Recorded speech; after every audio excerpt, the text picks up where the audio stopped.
Welcome to news wise. मैं हूं आरिफा नूर। आज प्रोग्राम में हम बात करेंगे सबसे पहले जो इस वक्त ओवरऑल सियासी सूरत हाल है। एक तरफ एक हुकूमत है, उसके सामने बहुत से चैलेंजेस हैं, खास तौर पे जो इकोनॉमिक चैलेंज है, और दूसरी तरफ उन पर दबाव है सियासी पाकिस्तान तहरीक इंसाफ की तरफ से। पाकिस्तान तहरीक इंसाफ ऑपोजिशन की सबसे बड़ी जमात, या कह लें हम वाहिद मोरलेस वाहिद जमात, वो भी जो अपने एहतजाजी मोड से नहीं निकल रही है। गुज़िश्ता रोज़ भी मुल्क भर में पाकिस्तान तहरीक इंसाफ ने एहतजाज किया मुख्तलिफ शहरों में। ये महंगाई के खिलाफ था, और जो साबिक़ वज़ीर आज़म है इमरान खान साहब, उन्होंने सब जगह खिताब भी किया थ्रू अ वीडियो लिंक। उन्होंने उसके अंदर पार्टी वर्कर्स और सपोर्टर्स को ऑब्वियसली मोबिलाइज किया, और उन्होंने ये कहा कि वो तैयार रहे एहतजाज की कॉल के लिए, लॉन्ग मार्च के लिए। जो बढ़ता हुआ एक माशी दबाव है, वो अब पाकिस्तान तहरीक इंसाफ की जितनी भी तकरीरें होती हैं, जितना जिक्र अब वो इस साजिश का करते हैं जो बैनुल अक़वामी साजिश हुई, उसके साथ साथ जो इस वक्त मुआशी सूरत हाल है, वो भी एक बहुत अहम हिस्सा बन गई है पाकिस्तान तहरीक इंसाफ का। जो सारा बयानिया है, बार बार उसका जिक्र भी करते हैं कि उन्होंने क्या किया, ये हुकूमत क्या कर रही है। इस हवाले से ऑब्वियसली जो एक और बहुत बड़ा हम कह सकते हैं इस डिबेट के अंदर नया एंगल आया है, वो जो खुर्रम दस्तगीर साहब वफाकी वजीर हैं, उन्होंने पिछले दिनों में एक इंटरव्यू दिया, उस पर बहुत बहस छिड़ गई है।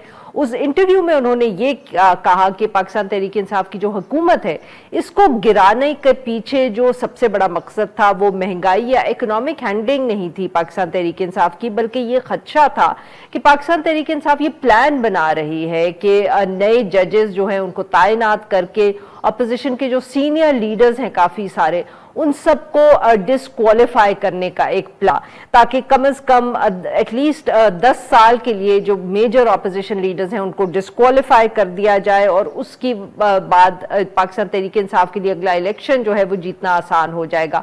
ये उन्होंने एक इंटरव्यू में कहा कि उनका मकसद था।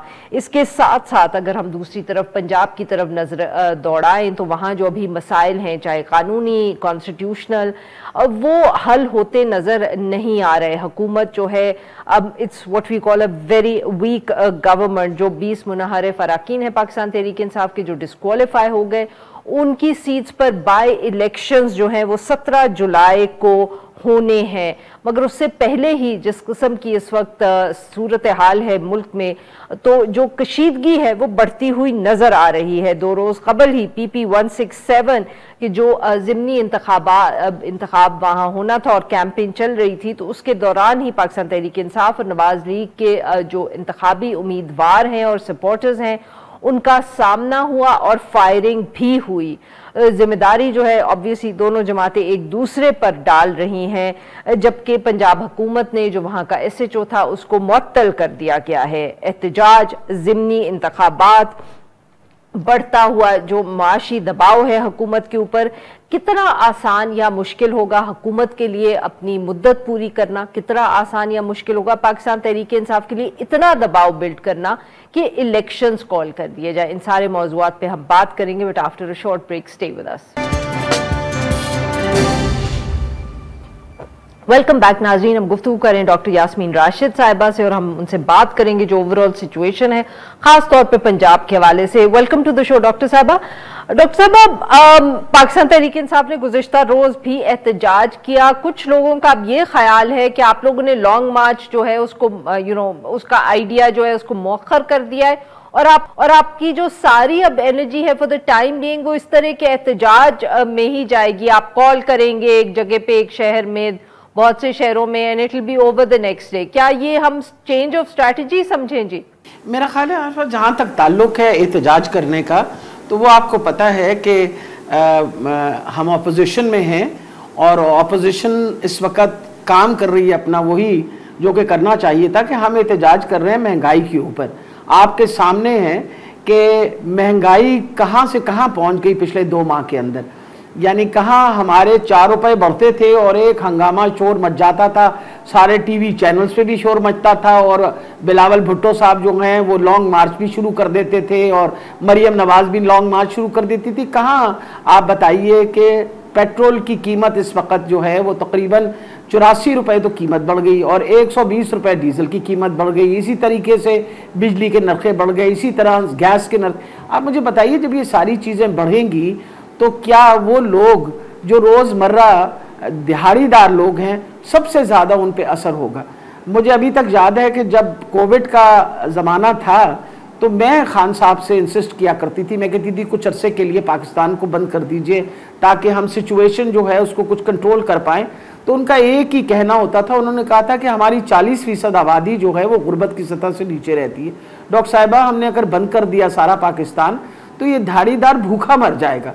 और यही एक वजह थी कि a very very sensible policy came in on his instructions, जिसमें आपको पता है स्मार्ट लॉकडाउन हुआ और उसी की वजह से आपने पूरी दुनिया ने अप्रिशिएट किया किस तरीके से हमने सिचुएशन जो है उसको हैंडल किया कोविड के दौरानिया में। और इकोनॉमिक मेल्टडाउन नहीं होने दिया, हालांकि बहुत बड़े बड़े जो ताकतें थी वो भी अपने घुटने टेक दी। इस वक्त शुरू में पहली जो इतवार रमजान की थी, जिस किस्म के लोग निकले, वो उस तरह का क्राउड आप रात को नहीं जमा कर पाए, तो लोग तो शायद फिर महंगाई से इतने तंग नहीं आए हुए जितने आप कह रहे हैं, क्योंकि हम क्राउड्स उस तरह के नहीं देख पा रहे जैसे शुरू में आपके जलसों में या एहतजाज में आते थे।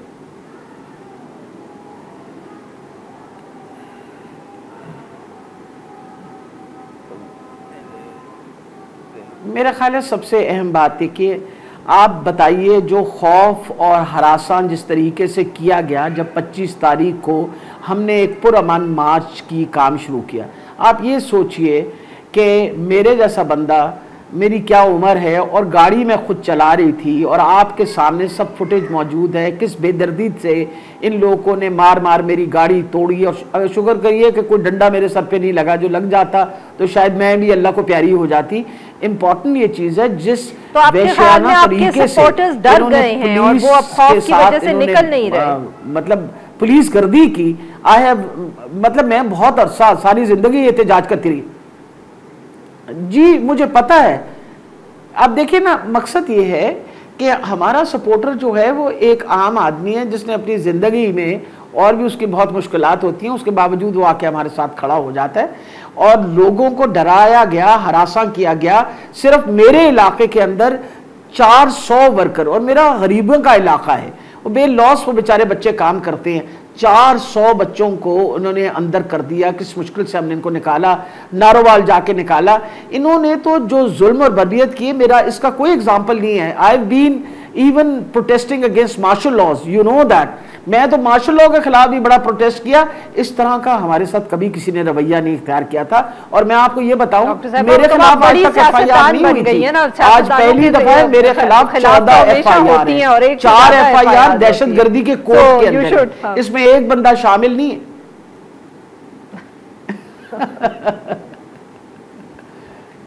नहीं क्राइटेरिया मेरा ख्याल।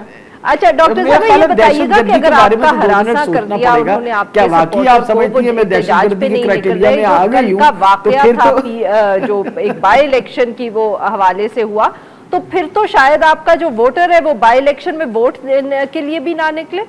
नहीं, जरूर निकलेगा। तभी तो मैं आज इलेक्शन कमीशन के पास गई थी और मैंने इलेक्शन कमीशन को एप्लीकेशन दी कि देखिए, जब इलेक्शन का सिलसिला शुरू हो जाता है, ये 20 कॉन्स्टिट्यूएंसीज जो हैं इसकी हुकूमत आप हैं और आपने ये इंश्योर करना है कि हमारे लोग हरासा ना हो।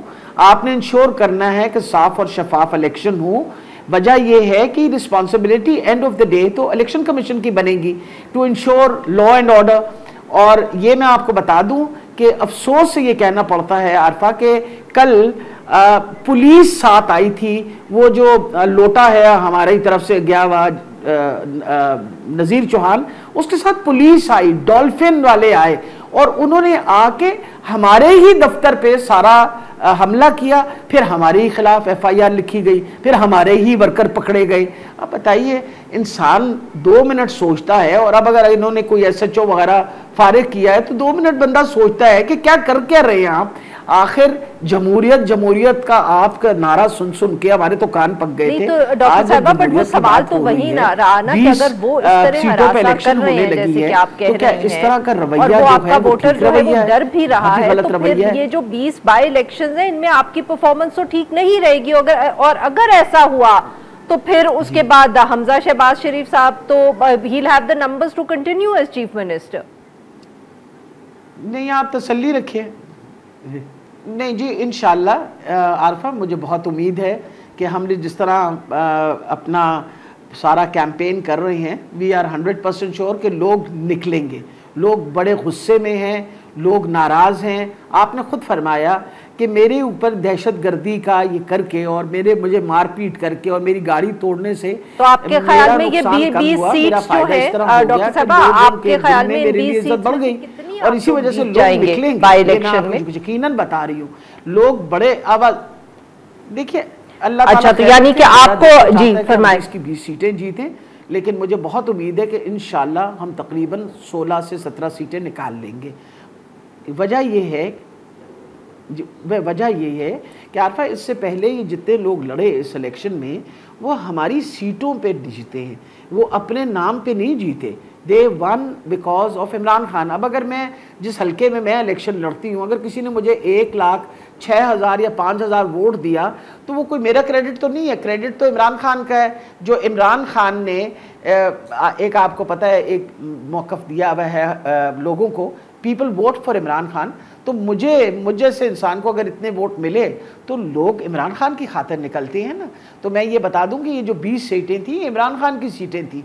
तकलीफ़ ज़्यादा हमें इस बात की हुई कि वो तो छोड़ें, जो रिजर्व सीट वाली लोटियां थी, मतलब वो भी, यानी आप लें एक पार्टी की सीट लेके, इट्स रिजर्व सीट आप लेके और फिर अपना ज़मीर फरोश करके और आप दूसरी तरफ जाके वोट डाल दें। आप इसी वजह से ये जो 25 वोट्स हैं, इनकी वजह से जो आपने शुरू में बात की, जो पंजाब हुकूमत है वो दैट इज इन डोल्ड्रम। तो डॉक्टर साहब, आप very quickly running out of time, ये बताइए कि अगर आप लोग ये मेजॉरिटी जीत जाते, अगर ये बाय इलेक्शंस की, तो क्या फिर आप लोग दोबारा कोई लीगल स्ट्रैटेजी हमजा शहबाज शरीफ साहब के खिलाफ इस्तेमाल करेंगे, कुछ पुश करेंगे for a vote of no confidence? क्या प्लान है आपका? इंशाल्लाह जब हम सीटें अपनी जीत जाएंगे, तो because we have more seats than him, तो इंशाल्लाह पूरी हमारी कोशिश होगी कि अकॉर्डिंग, और अगर वो जीत गए तो हमारी इलेक्शन दोबारा vote of no confidence and then election to the new chief minister, और वो इंशाल्लाह हमारे ही चीफ मिनिस्टर होंगे। ये तो देखेंगे ना, जब वो जीतेंगे तो बात करेंगे ना। We'll cross the bridge when we come to it. अभी तो हम इंशाल्लाह जीत रहे हैं, और अगर हम जीत ना रहे होते और ये इतने भुखलाए हुए ना होते, तो इन होचे हथकंडों पे उनको उतरने की ज़रूरत ही नहीं थी। अगर वो इतने कॉन्फिडेंट होते, क्योंकि वो तो हुकूमत में है और वो उनको पता है कि वो हर किस्म का हरबा इस्तेमाल करेंगे, उसके बावजूद उनका, वो कहते हैं, लैक ऑफ कॉन्फिडेंस इतना है कि उनकी पूरी कोशिश है कि किसी तरीके से वो हमें तंग करें, परेशान करें। डॉक्टर साहब, इजाजत दें तो आपके प्रोग्राम के थ्रू मैं ज़रूर पैगाम, मैं आजकल सब बार पैगाम, I said I just want to give a message to Sanaullah कि सनाउल्लाह साहब बाहर निकले वो बख्तरबंद गांधियों से। आप आए ना हमारे सामने, आप औरतों के सामने आए, ज़रा हम औरतें ही आपको हैंडल कर लेंगी इंशाल्लाह। अगर आपने इसी तरह जुल्म और बर्बरियत करते रहे ख़वातीन के ऊपर, तो आपको ख़वातीन ने, इस पाकिस्तान की ख़वातीन, बहुत शुक्रिया डॉक्टर साहब, आपने हमारे लिए वक्त निकाला। नाज़रीन, यहाँ बनेंगे छोटा सा ब्रेक, से वापस आएंगे, हम बात करेंगे जो इस वक्त सारी मुआशी सूरत हाल है और वज़ीर ख़जाना का जो एक नया बयान सामने आया है। स्टे विद अस।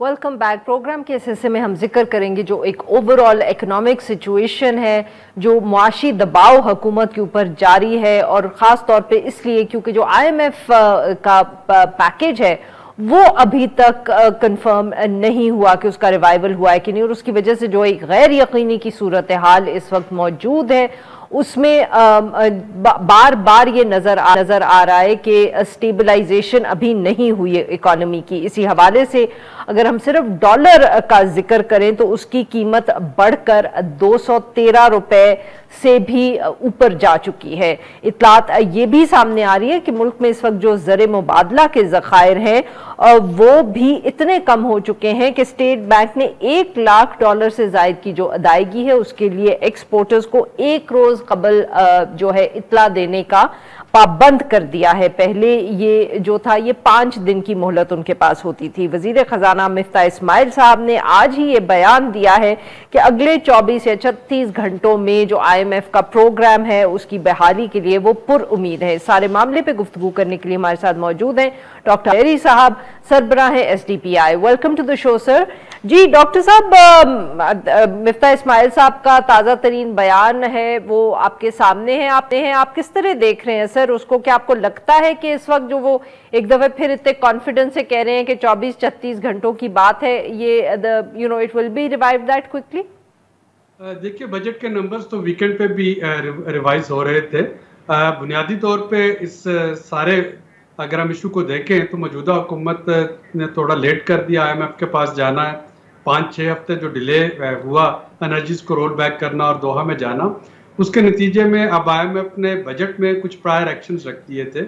वो प्रायर एक्शन जो कि दोहा में कमिट किए थे हमारी गवर्नमेंट ने, वो ये थे कि पर्सनल इनकम टैक्स का रिफॉर्म होगा, GST की जो एग्जम्पशन है और जो टैक्स डिस्टॉर्शन है वो नहीं होगी, रेवेन्यू जो है वो बीफ अप किया जाएगा वगैरह वगैरह, और एनर्जी की सब्सिडीज खत्म होंगी। अब हुआ ये कि IMF ने जो बजट 10 जून को पेश किया गया, जब उसके नंबर्स देखे तो पहले तो रेवेन्यू में ही 1750 अरब रुपए के करीब वो नंबर्स जो हैं वो आउट हो रहे हैं, मैच नहीं कर रहे, जिसमें से 800 अरब रुपए जो है वो रखा गया है प्रोविंशियल सरप्लस। सारे सूबों का बजट आ गया, हमने देख लिया कि 91 बिलियन रुपए सिर्फ सरप्लस के मिल रहे हैं और 800 अरब रुपए की वो एस्टिमेट रखा गया था कि वो आएंगे। इसी तरीके से 200 अरब रुपए का गैस इंफ्रास्ट्रक्चर सेस जो है वो लिटिगेशन में है, स्टे है उस पर, वो भी नहीं आएगा। तो 1 ट्रिलियन रुपया इनकम तो यहीं पे आउट हो गई। फिर 750 अरब रुपए की पेट्रोलियम डेवलपमेंट लेवी है 50 रुपए पर लीटर तक, जो कि 5 रुपए महीना बढ़ाना होगी हुकूमत को अगले जुलाई से। अब इलेक्शन के रनअप में हुकूमत शायद ऐसा ना कर पाए, तो एक तो IMF ने वहां पे पकड़ा कि जी ये 1750 अरब रुपए की जो इनकम आप दिखा रहे हैं ये रियलिस्टिक नहीं है, तो या तो आप इसके। बट डॉक्टर साहब, आपको फिर ये लगता है कि ये अगले 2 दिनों के अंदर ये सारा कुछ वो मैनेज कर लेंगे और IMF will be on board? मेरी इतला तो ये है कि सैटरडे संडे को भी मिनिस्ट्री ऑफ फाइनेंस में काम हो रहा था और ये कंसल्टेशन जो है वो जारी थी, नंबर जो है वो एक्सचेंज हो रहे थे। तो IMF ने कहा है कि या तो आप अपने टैक्सेस बढ़ाएं या आप अपने एक्सपेंडिचर्स कम करें, क्योंकि आपका जो डेफिसिट ऑलरेडी डेफिसिट बजट है उसमें ये 1750 अरब की इनकम कहीं पे फैक्टर इन नहीं कर रही। फिर जो GST खत्म की गई है सोलर पे, सोलर पैनल पे, एग्रीकल्चर इक्विपमेंट्स पे, सीड्स वगैरह पे, वो भी शायद अब वापस ले रहे होंगे, वो भी एक मेजर होगा। और जो इनकम टैक्स में रिलैक्सेशन दी गई थी उनको भी रिवर्स करना पड़ रहा होगा।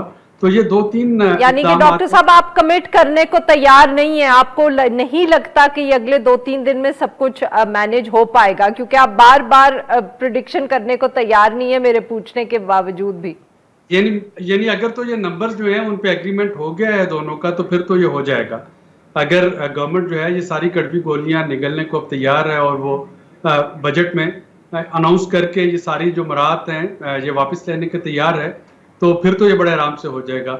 अगर अभी भी इफ्स एंड बट्स हैं तो फिर आपको देखना ये होगा कि कुछ आपकी PSGP जो है उस पर कट लग रहा होगा, वहाँ पे एक्सपेंडिचर कम हो रहे होंगे, कुछ आपके टैक्सेस बढ़ रहे होंगे, तो अल्टीमेटली ये हो जाएगा। लेकिन ये जितना डिले हो रहा है उसका सबसे बड़ा विक्टिम पाकिस्तानी रुपया है, जो कि आज ओपन मार्केट में आपने देखा 211 रुपए पे तो इंटरबैंक पे था और ओपन मार्केट में 216 पे बिक रहा था, बल्कि मिल ही नहीं रहा था, क्योंकि हर मनी चेंजर को पता है कि सुबह जब वो उठेगा तो रुपया जो है वो 1-2 रुपए मजीद स्लिप हो रहा होगा, तो वो अपना डॉलर के स्टॉक्स जो है वो दे ही नहीं रहे हैं। तो this is quite unfortunate situation.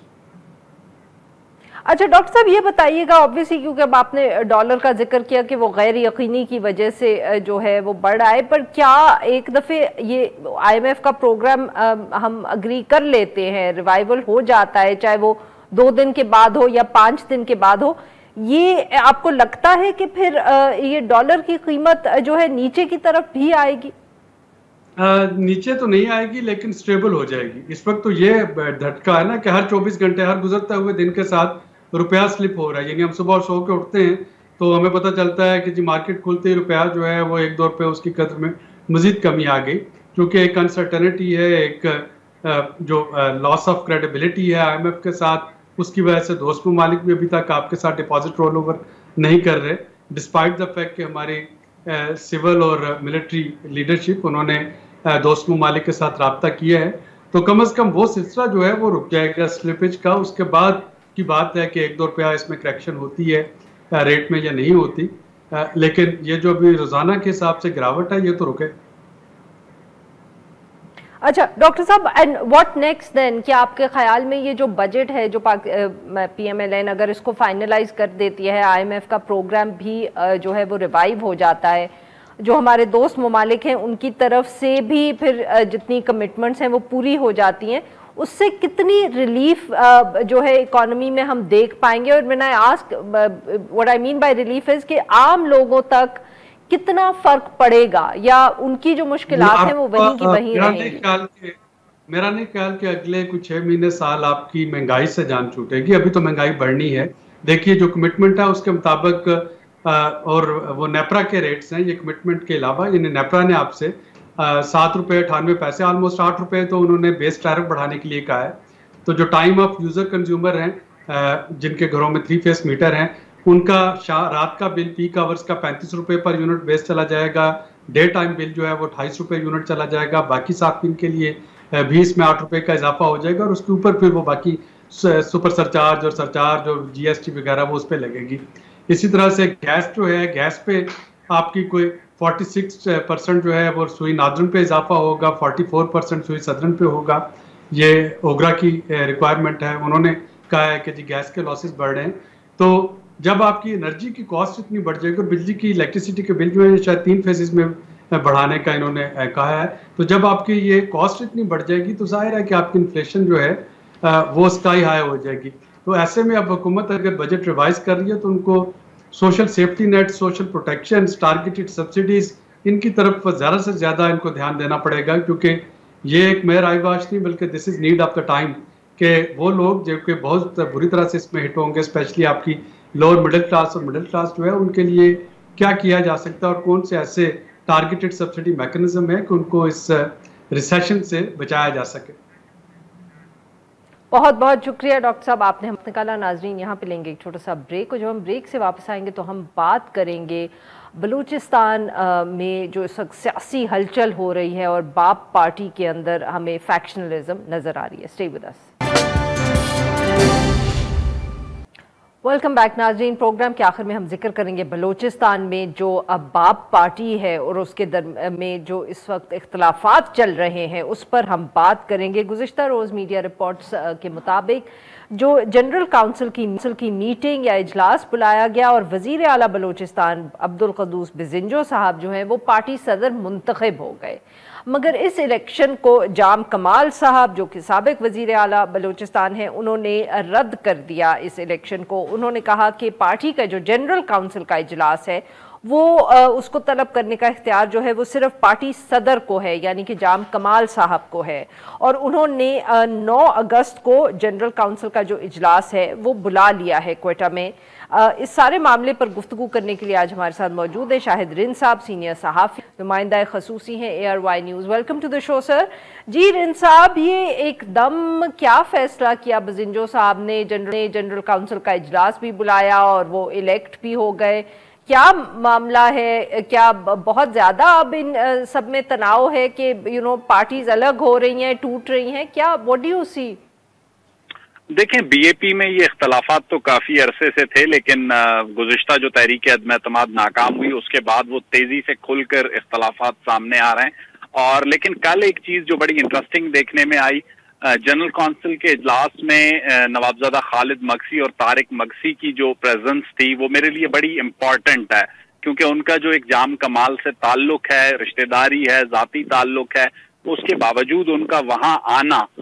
लेकिन एक चीज जो आरफा मैं आपको बताऊंगा कि जाम कमाल जो इस वक्त उन्होंने टेक्निकली प्ले किया है इलेक्शन शेड्यूल अनाउंस करके, और जब ये मामला इलेक्शन कमीशन के पास जाएगा तो कुद्दूस बिज़िंजो के लिए जो कल की जनरल काउंसिल का मामला है वो एक इशू खड़ा कर सकता है कि इंतखाब के लिए जो एक इलेक्शन शेड्यूल अनाउंस करना था वो इलेक्शन शेड्यूल हमें नजर नहीं आया कल की जनरल काउंसिल के लिए, गो के वो बिला मुकाबला हुए हैं और अक्सरियती जो MNAs और MPAs और सेनेटर्स हैं उनकी उन्हें हिमायत नजर आ रही है। लेकिन जो रूल्स एंड रेगुलेशंस हैं, पॉलिटिकल पार्टीज एक्ट है, उस मामले को जब ये इलेक्शन कमीशन में जाएगा तब ये अंदाजा हो सकेगा कि ये इलेक्शन अपने कानून के तहत ठीक हुए हैं। इलेक्शन कमीशन जब तक इसे तस्लीम नहीं करती उस वक्त तक बीएपी किसके पास है, कुद्दूस बेज़ंजो के पास है, जाम कमाल के पास है, ये कंफ्यूजन रह सकता है। लेकिन जो एक चीज बड़ी इंटरेस्टिंग मैं आपको बताऊंगा कि इस वक्त चाहे कुद्दूस बेज़ंजो ग्रुप में बैठे लोग हों या जाम कमाल के साथ बैठे लोग हों, हर शख्स अपनी अपनी हैसियत में जो मुल्क की बड़ी जमातें हैं, चाहे वो जमीयत उलमा इस्लाम फजलुर रहमान ग्रुप हो, पाकिस्तान पीपल्स पार्टी हो या पाकिस्तान मुस्लिम लीग नून हो, उनके साथ राब्तों में मसरूफ हैं। न सिर्फ राब्तों में मसरूफ हैं बल्कि बहुत से लोग कमिटमेंट्स भी कर चुके हैं। तो रिन साहब, वेरी क्विकली, ये जो कमिटमेंट्स या राब्ते हैं ये जनरल इलेक्शंस के हवाले से हैं, ये सीट एडजस्टमेंट्स हैं, या वो मतलब कि आप ये कह रहे हैं कि ये लोग प्लान कर रहे हैं to go to become members of the main parties? देखिए, इन्होंने अगले इलेक्शंस में जाना है, क्योंकि ये मेरा पॉलिटिकल ओपिनियन है कि बीएपी में जो इस वक्त बीएपी की स्ट्रेंथ है, चाहे कौमी असम्बली में उनकी 5 नशस्तें हैं या सूबाई असम्बली में 24 हैं, इसमें मौजूद लोग बहुत अनकंफर्टेबल फील किया है उन्होंने पिछले 4-3.5-4 सालों में। उसके कुछ रीजंस हैं। वो जब बड़ी पार्टीज में जाते हैं तो उनकी जवाबदेही जरा कम होती है। बीएपी में रहते हुए उनकी जरा जवाबदेही लोकल लेवल पे, क्वेटा लेवल पे बढ़ गई थी, जो उनके लिए बहुत प्रॉब्लमेटिक थी। तो बीएपी इस वक्त जो सूरत हाल है, एक चीज जहन में रखिएगा, बीएपी एक स्ट्रेंथन्ड पार्टी क्यों नहीं बन सकी? जब इसे बनाया गया तो इसकी अक्सरियत इलेक्टेबल्स पर मुश्तमिल थी।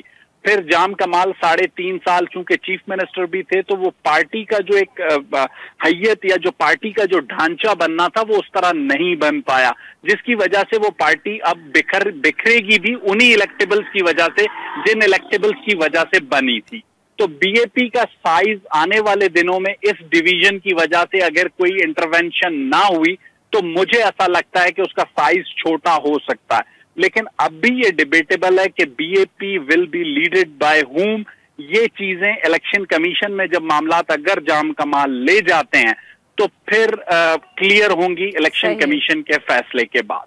बहुत बहुत शुक्रिया रिन साहब, आपने हमारे लिए वक्त। नाजरीन, आज के लिए बस इतना ही। We'll be back tomorrow at the same time. हर पीर से जुमे अपना पसंदीदा शो न्यूज़ वाइज YouTube पर देखने के लिए डॉन न्यूज़ के ऑफिशियल चैनल पर आएं और सब्सक्राइब करना मत भूलें, बेल आइकॉन को प्रेस करें।